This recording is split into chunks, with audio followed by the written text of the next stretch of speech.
kedua tersangka ini diduga melakukan pembelian RON 90 dengan harga RON 92. Dan tersangka MK dan juga EJ ini diduga melakukan pembayaran langsung yang menyebabkan harga tinggi begitu ya atau tidak wajar. Ini telah menetapkan dua tersangka baru, satu atas nama Maya Kusmaya selaku Direktur Pemasaran Pusat Pertamina dan juga Edward. Yang keduanya saat ini sudah ditahan di Rutan Salemba Kejagung. Saat ini Andre dan juga saudara, kami sedang menunggu keluarnya dua tersangka baru tersebut yang dikabarkan sebentar lagi akan keluar dari gedung Kejaksaan Agung. Sebelumnya, kedua tersangka ini telah diperiksa tadi sejak pukul 3 sore hingga 10.30 malam waktu Indonesia Barat. Dan dua tersangka ini diduga melakukan korupsi bersama 7 tersangka lainnya. Andre, ini adalah kedua tersangka yang diduga atau baru saja ditetapkan sebagai tersangka oleh pihak Kejaksaan Agung. Sebelum dilakukan atau ditetapkan tersangka, ini kedua tersangka dilakukan pemeriksaan kesehatan terlebih dahulu dan terbukti sehat, baru setelahnya akan dilakukan penahanan selama 20 hari ke depan. Artinya, Andre dan juga saudara, saat ini total ada 9 tersangka dalam dugaan kasus korupsi pengelolaan minyak mentah di PT Pertamina.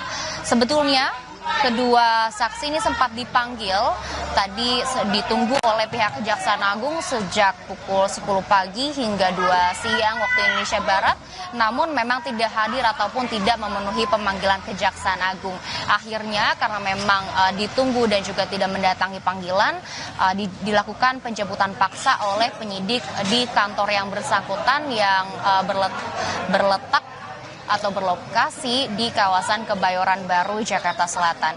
Kalau untuk kronologi, kedua tersangka ini diduga melakukan pembelian RON 90 dengan harga RON 92. Dan tersangka MK dan juga EJ ini diduga melakukan pembayaran langsung yang menyebabkan harga tinggi begitu ya atau tidak wajar. Dan diduga juga untuk dua tersangka tersebut ini melakukan pengadaan impor minyak mentah dan juga produk PT Pertamina International Shipping sengaja di markup sebesar 13 sampai 15%. Dan hal ini atau hal tersebut menguntungkan pihak broker yang adalah MKAR atau yang bisa dibilang merupakan anak atau putra dari pengusaha Riza Khalid, pemilik dari rumah yang dijadikan kantor atau tempat beroperasinya dugaan kasus korupsi ini.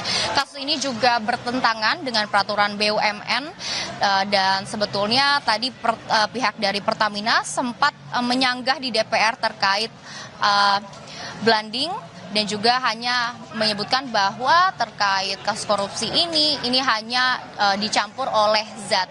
Dan rumah pengusaha Riza Khalid ini juga sempat dilakukan penggeledahan pada siang tadi dan alasan utamanya adalah atau alasan penyebab digeledahnya adalah karena rumah pengusaha Riza Khalid ini diduga dijadikan kantor atau tempat beroperasinya tindak pidana korupsi. Kalau untuk total kerugian korupsi yang dilakukan oleh ke-9 tersangka yang sudah ditetapkan oleh Kejaksaan Agung ini senilai 193,7 triliun rupiah.